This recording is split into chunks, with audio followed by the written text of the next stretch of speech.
نہ کہیں سے دور ہے منزلیں۔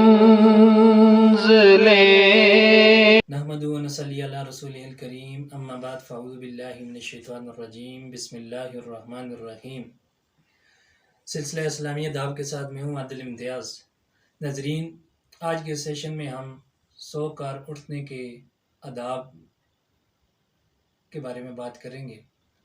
نبی کریم صلی اللہ علیہ وسلم جب صبح کے ٹائم جاگا کرتے تھے تو آپ صلی اللہ علیہ وسلم سب سے پہلے ایک دعا فرمایا کرتے تھے، الحمدللہ الذی احیانا بعد ما اماتنا والیہ النشور،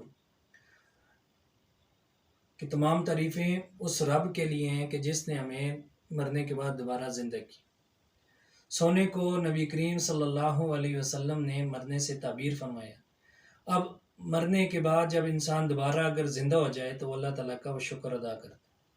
تو سونے کے بعد جب انسان جاگ جاتا ہے تو ایسے ہے جیسے مرنے کے بعد اللہ تعالیٰ نے اس کو دوبارہ زندہ کر دیا۔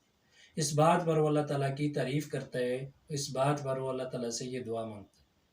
تو ناظرین اکرام، سب سے پہلے جب صبح اٹھا جائے تو سب سے پہلے اپنی آنکھوں کو ملنا چاہیے، اور اس کا یہ طریقہ ہے کہ اپنے انگوٹھوں کے ساتھ، انگوٹھوں کی پشت کے ساتھ اپنی آنکھوں کو ملے، اور اس کے بعد سب سے پہلے کسی بھی چیز کو ہاتھ لگانے سے پہلے وہ اپنے ہاتھوں کو دھو لے۔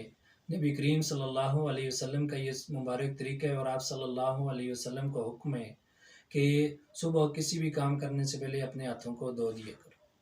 اس کے بعد بچوں کو یہ عادت ڈالی جائے اور ان کو یہ بات سکھائی جائے کہ صبح جاگنے کے بعد اپنا بستر جھاڑ کر اور اس کو بالکل ٹھیک کر کے، لحاف ہے یا کوئی کمبل ہے یا کوئی چادر ہے، اس کو طے کر کے وہ رکھ دیں اور پورے طریقے سلیقے کے ساتھ اس کی عادت بنا لیں۔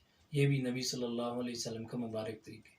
اللہ رب العزت سے دعا ہے کہ اللہ رب العزت ہمیں نبی کریم صلی اللہ علیہ وسلم کی ایک ایک سنت پر عمل کرنے کی توفیق عطا فرمائے۔ وآخر دعوانا ان الحمدللہ رب العالمین۔